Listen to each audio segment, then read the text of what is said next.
Sir, banking খাত সংস্কার নিয়ে ইতিমধ্যে আপনি নিজেও আপনার বক্তৃতায় বলেছেন অনেকগুলো ভালো উদ্যোগ নেওয়া হয়েছে।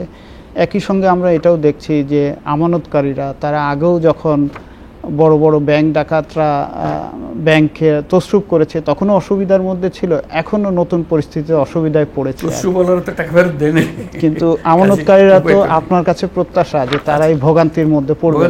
এটা হলো যে এখন অপশনগুলো কি, একটা হলো যে টাকা দিয়ে দাও, ব্যাংক বন্ধ করে দাও, যে সে আর টাকা দিতে পারতেছে না, তার চেয়ে অল্প অল্প করে দিয়ে ব্যাংক বাঁচিয়ে রাখো।